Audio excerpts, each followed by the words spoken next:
നല്ല സ്നേഹം കാട്ടിത്തരാം, നമ്മുടെ ജീവൻ തന്നെ തരാം. ഗർജിക്കുന്ന സിംഗം.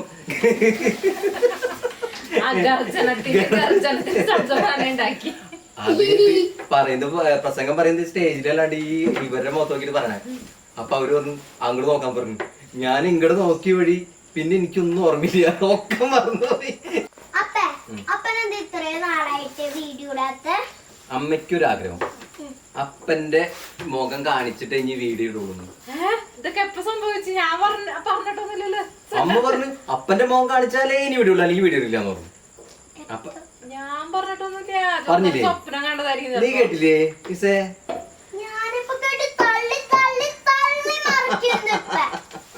തള്ളി തള്ളി മറിക്കണ അമ്പടി കള്ളി. അതുപോലെ അപ്പയ്ക്ക് 2-3 പേരൊപ്പം നിന്ന് വർത്താനം പറയാണ്ട് ഭയങ്കര നാണം. വീഡിയോ മറ്റേ പ്രസംഗം പറയില്ല നമ്മള്, പ്രസംഗം പറയാനായിട്ട് ഭയങ്കര നാണം.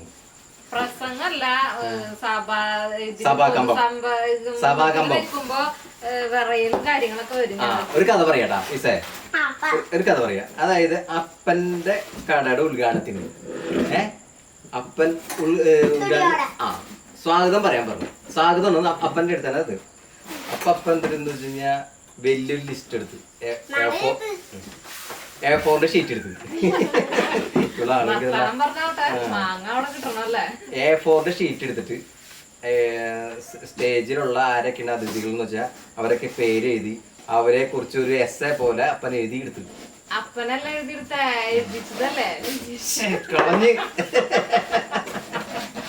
എഴുതിച്ചു ഇതിലവിടെ. അപ്പൊ അവരെ കുറിച്ചുള്ള കാര്യങ്ങളൊക്കെ എഴുതിച്ചതിന് ശേഷം അപ്പൻ അത് പറയാനായിട്ട് സ്റ്റേജിൽ കയറി. സ്റ്റേജിൽ കയറി കഴിഞ്ഞിട്ട് ആ ലിസ്റ്റ് A4 എടുത്ത് കഴിഞ്ഞിട്ട്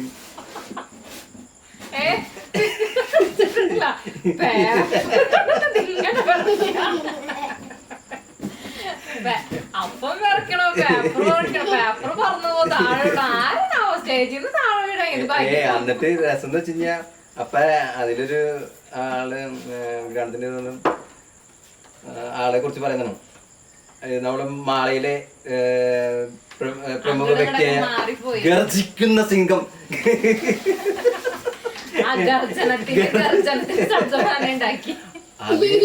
പറയുന്നത് പ്രസംഗം പറയുന്നത് സ്റ്റേജിലല്ലാണ്ട് ഈ ഇവരുടെ മുഖത്ത് നോക്കിട്ട് പറയണേ. അപ്പൊ അവര് പറഞ്ഞു അങ്ങോട്ട് നോക്കാൻ പറഞ്ഞു. ഞാൻ ഇങ്ങോട്ട് നോക്കിയ വഴി പിന്നെ എനിക്കൊന്നും ഓർമ്മയില്ല, ഒക്കെ മറന്നുപോയി. പേപ്പറും പോയി, ആകെ ബബ്ബടിച്ച് ആകെ മോശം കടായി, ആകെ നാറ്റക്ക സൈഡാ. അത് കഴിഞ്ഞിട്ട് ഞാൻ ഇത് കഴിഞ്ഞ് ഉദ്ഘാടനം കഴിഞ്ഞ് ഇതൊക്കെ പരിപാടി കഴിഞ്ഞ് കഴിഞ്ഞിട്ട് അമ്മോട് വന്ന് വെച്ചു ഇത് അത് കഴിഞ്ഞിട്ട് ഉദ്ഘാടനൊക്കെ പ്രസംഗമൊക്കെ അപ്പന്റെ പ്രസംഗം കഴിഞ്ഞതിന് ശേഷം അപ്പന്റെ വലിയൊരു പ്രസംഗം, അടിപൊളി പ്രസംഗമായിരുന്നു. അത് ആ ഈ കഴിഞ്ഞ പ്രസംഗമൊക്കെ കഴിഞ്ഞതിന് ശേഷം അമ്മോട് വന്ന് വെച്ചു, നമ്മുടെ വന്ന് വെച്ചു. അപ്പൊ ആകെ ചമ്മിച്ചറിഞ്ഞ് നിൽക്കാനുള്ള ചേച്ചി എന്താന്ന് ജോൺസന്റെ പ്രസംഗം കളിയാക്കാൻ വേണ്ടി വെച്ചതാ. ആൾക്കാര് വന്ന് ചോദിക്കാണ്, അമ്മോട് ചോദിക്കാണ്. അപ്പനെ കളിയാക്കാൻ വേണ്ടിട്ട് അമ്മ എന്താ പറയണെന്ന് അറിയാൻ വേണ്ടിട്ട് ആൾക്കാർ വന്ന് ചോദിക്കാണ് അതിന്റെ അടുത്ത പ്രസംഗം. അടിപൊളി പ്രസംഗമായിരുന്നു. ഫോൺസി കാര്യമായിട്ട് പറയാണ്. എനിക്ക് എന്റെ ഭർത്താവിന്റെ കൊള്ളിലാന്ന് ഞാൻ സൂപ്പറാന്ന് പറഞ്ഞു. ഒട്ടിപൊളി പ്രസംഗം. അപ്പൊ ഞാൻ പറഞ്ഞു എനിക്ക് വേറെ ആരും പറഞ്ഞില്ല, ഫോൺസി പറഞ്ഞു സൂപ്പർ പ്രസംഗം പറഞ്ഞു. അവിടെ നിക്കണേല് എല്ലാവരും പറഞ്ഞെങ്കിലും ഞാൻ മാത്രമാണ് അപ്പനെ സപ്പോർട്ട് ചെയ്തോളൂ. കെട്ടിയോളൂ സപ്പോർട്ട് ചെയ്യാണ്ട് പറ്റില്ലല്ലോ.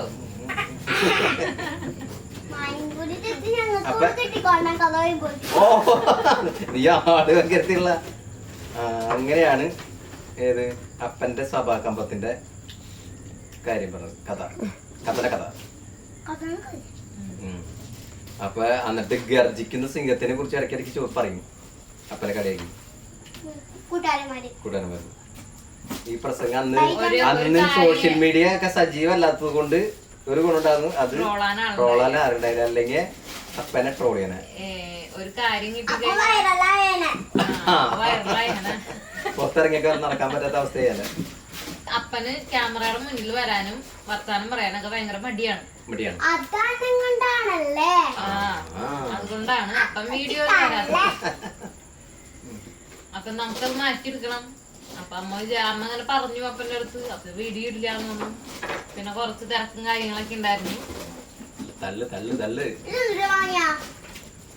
പ്രയോരി ഏ? പ്രയോരി മക പ്രയോരി മാങ്ങ. പ്രയോരി മക പ്രിയോര് പ്രിയോരി പ്രിയോരി. പ്രിയോരി പ്രിയോരി. ആ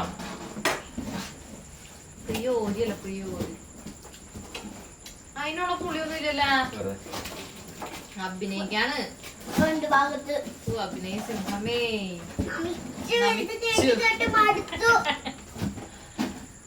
ഈശ്വരൊരു പാട്ടുണ്ടാവുന്നല്ലേ? ഈശ്വരൊരു പാട്ടുണ്ടാ. ഞാൻ അടുത്തതായിട്ട് ഇസബല്ല സ്റ്റേജ് കയറി പ്രസംഗിക്കാൻ പോകണം. ഇവിടെ ഡാൻസ് കളിക്കാൻ പോകണം. അല്ല പാട്ട് പാടിയാൽ ഞങ്ങൾക്ക് ഇവിടെ ഞാനോ മാനോ ഒന്നുമില്ല. ഞങ്ങൾക്ക് വലിയ സ്റ്റേജുകൾ പോയി കഴിഞ്ഞാൽ കയ്യും കാലൊന്നും പരച്ചുന്നുണ്ട്. വേറെ ഒന്നും അതെന്നിട്ടറിയോ? അത് കാർമൽ കോളേജില് അനുമോദനത്തിന് വിളിച്ചു അത്ര വലിയ സ്റ്റേജിൽ കയറുന്നപ്പോ 3-4 പേര് ഇരുന്ന്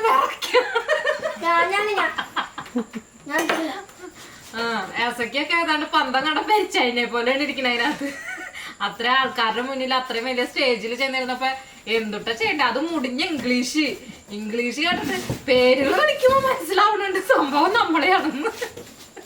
അമ്മ ഇവിടെ വന്നുകൊണ്ട് പറയാണ് ഇത് എന്തുട്ട് മുടിഞ്ഞ ഇംഗ്ലീഷ് ആയിരുന്നു. എനിക്കിതൊന്നും മനസ്സിലായില്ല. ഫോൺസിന്ന് വിളിക്കുമ്പോ മാത്രം മനസ്സിലാവുന്നുണ്ട്. അതാണ് പറയണ പഠിക്കാൻ വിട്ട കാലത്ത് പഠിച്ചില്ലെങ്കിൽ ഇങ്ങനെ.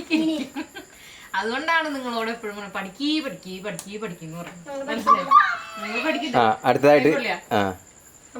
അടുത്തതായിട്ട് ഈസയുടെ ഇത് മോഡൽ പാട്ടാണ്.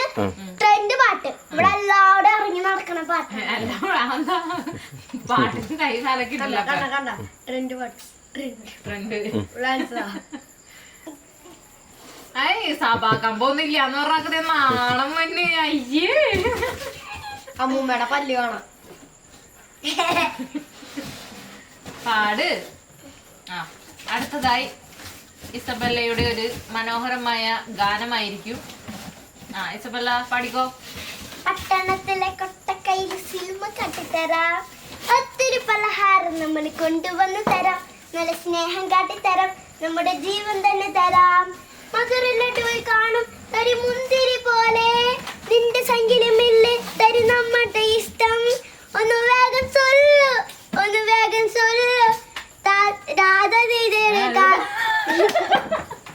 രാധസീതയെ പോലെ കാവിൽ നിന്നു തരാം.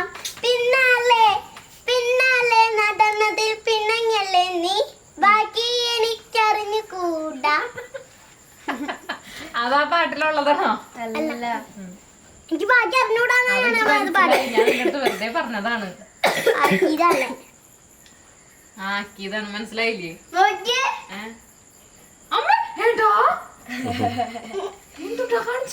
തുപ്പലം വെച്ച്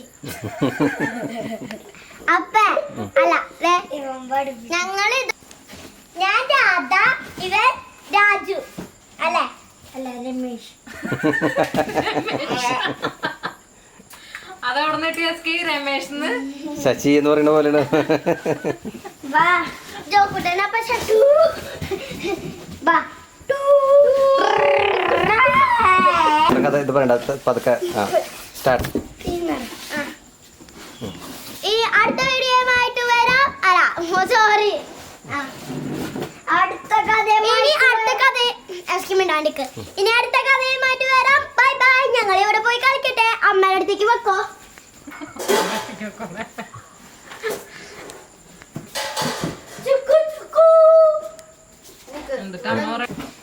അപ്പൊ ഇന്നത്തെ വീഡിയോ ഇത്രയേ ഉള്ളൂ. നമ്മള് വൈകുന്നേരം രാത്രി ചേട്ടൻ വന്നു കഴിഞ്ഞാൽ ഇന്ന് വർത്താനം പറയുന്ന കാര്യങ്ങളൊക്കെയാണ് നമ്മൾ ഇട്ടേക്കണത്.